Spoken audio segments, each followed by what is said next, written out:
Um erro bastante comum que nós temos na nossa redação é o sentido incompleto da frase.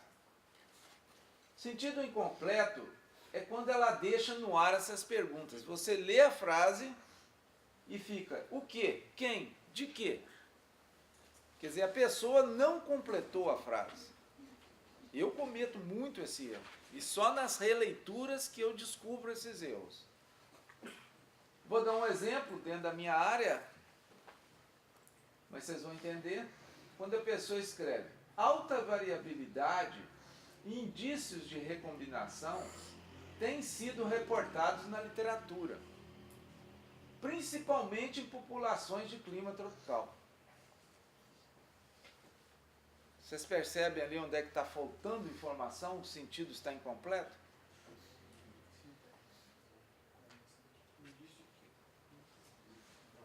Vocês viram aí em algum lugar? Mesmo não sendo da área de vocês, você lendo isso, não fica com dúvida em alguma coisa? Alta variabilidade de quê? A primeira dúvida aqui. Logo em seguida, indícios de recombinação de quê? Chega aqui, em populações de quê? Ele fala que é de clima tropical, mas não está falando de que espécie, de se é fungo, se é bactéria, de que é, não está explicando direito. Então esse é um grande problema que nós temos no nosso texto, nós temos que ficar atentos. Veja aqui, ó, corrigindo esse sentido incompleto, alta variabilidade de fungos, aí já esclareceu, nós estamos falando de fungo, variabilidade de fungos. E indícios de recombinação entre isolados, porque esses fungos existem isolados diferentes, têm sido reportados na literatura, principalmente em populações de esclerotina e esclerotiose de clima tropical. Então aí ficou completa a frase. Só para dar um exemplo bem simples, a absorção foi maior pelas plantas do cultivar A que pelas do B. Onde que fica ali? A gente faz a pergunta de que, quem, o que. Absorção. Né? Absorção de quê? Deve estar falando de nutriente que a planta precisa, mas não falou o quê. Então a absorção de nitrogênio foi maior pelas plantas do cultivar A que pelas do B. Isso aí numa tese, eu perguntei ao estudante, né, falando que estava sem sentido, ele ainda achou que ele estava com razão, porque ele tinha escrito lá em cima que era de nitrogênio, que já tinha escrito isso. Né? Porque aí, gente, é a falta de empatia que tem quem escreve com o leitor. Quer dizer, ele estava esperando que o leitor parasse a leitura dele, ia procurar lá em cima do texto para saber absorção de quê. Essa é uma falta de empatia, porque nós temos que pensar em quem vai ler o que nós escrevemos. E vejam que ia acrescentar mais 3 letras, ele está economizando. Então isso aqui dá clareza. Então um sentido incompleto. Bom, nós escrevemos aqui que pelas do B, mas você pode ser bem específico, né? Porque o pelas aqui, do, já implica que depois do pelas tem planta e depois do tem cultivar. Por isso que nós escrevemos dessa maneira aqui. Mas poderia, se quisesse ser mais claro, escrever dessa forma.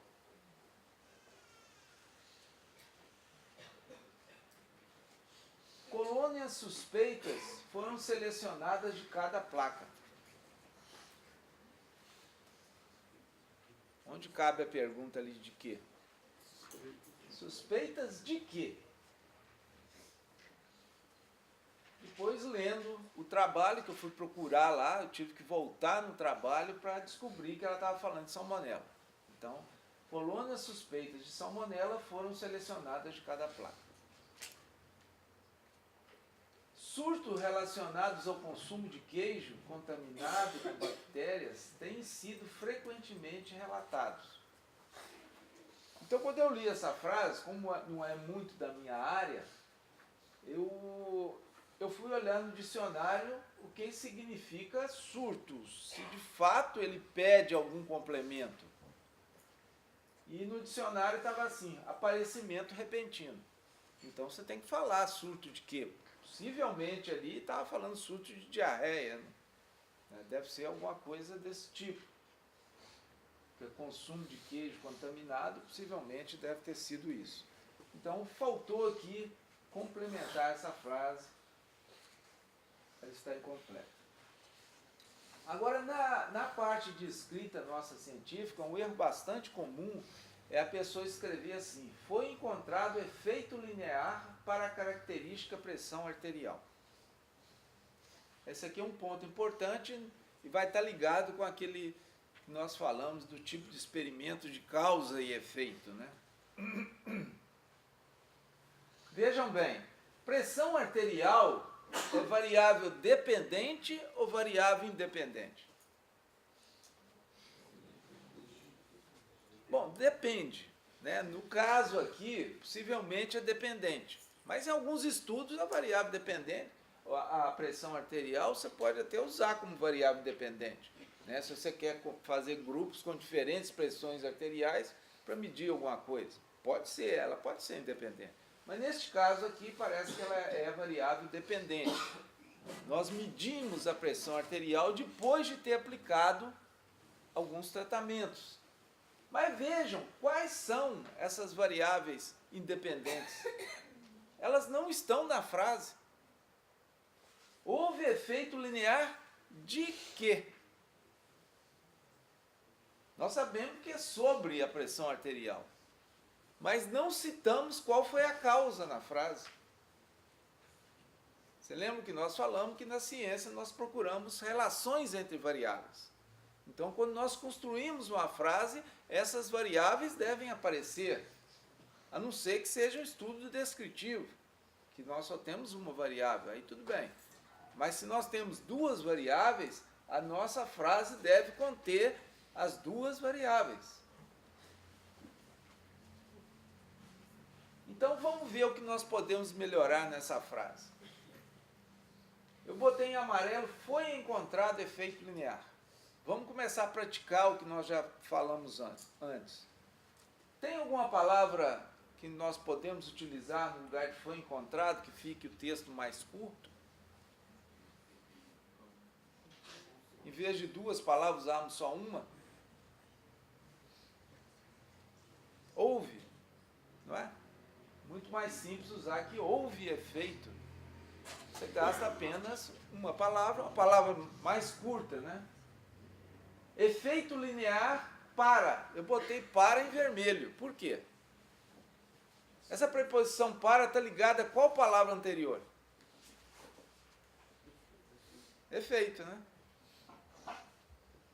Efeito pede a preposição para? Não pede, né?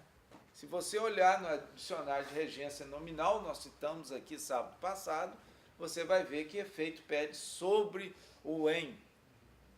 Então, para está errado. Para a característica pressão arterial.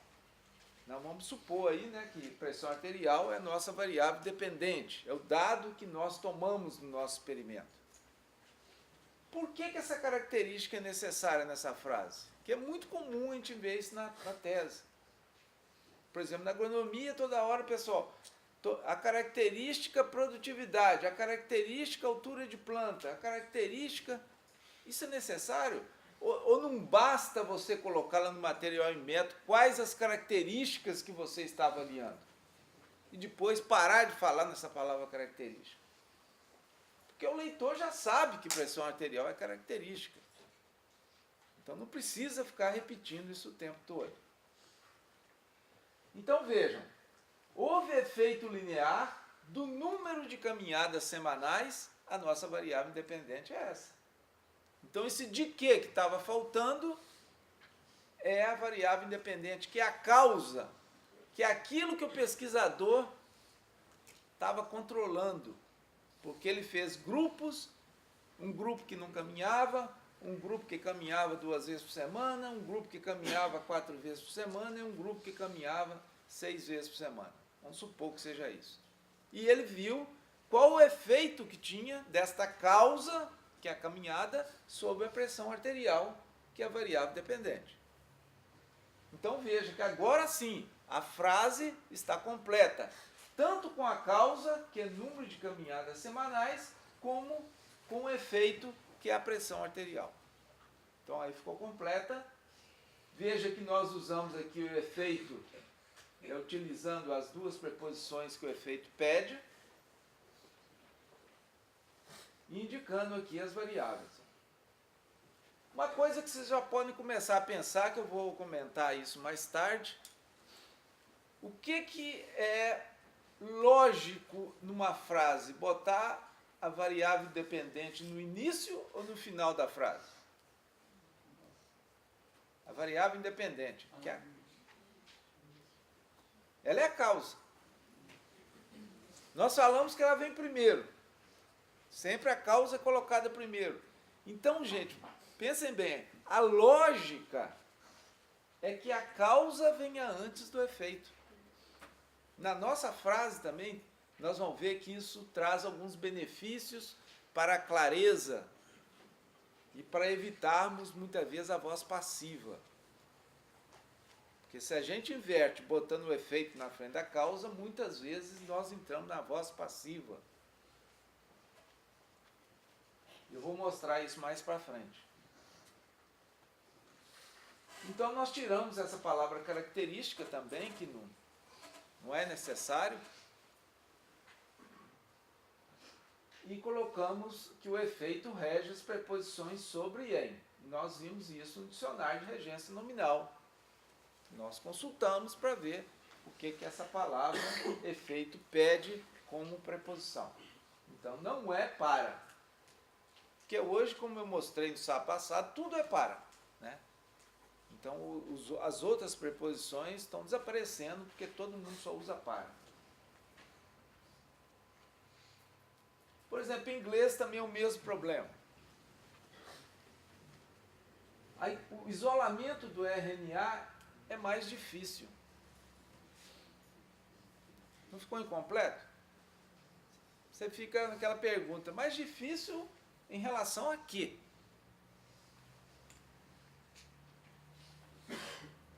Então é essa pergunta que surge. Então você tem que completar a frase. O isolamento do RNA é mais difícil do que o isolamento do DNA. Agora sim, você está comparando uma coisa com a outra. O isolamento de uma é mais difícil do que o isolamento do outro.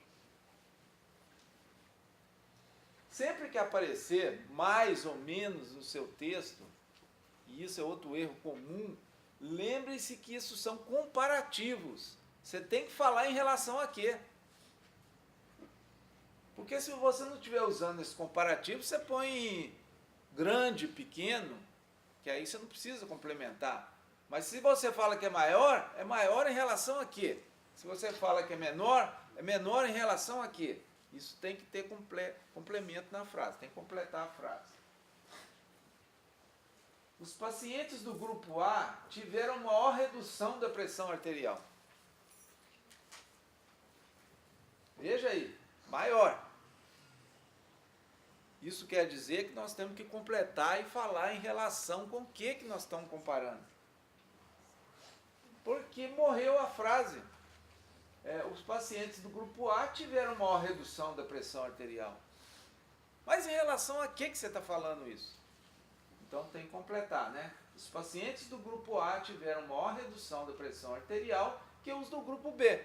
Aí sim, você está comparando o grupo A com o grupo B.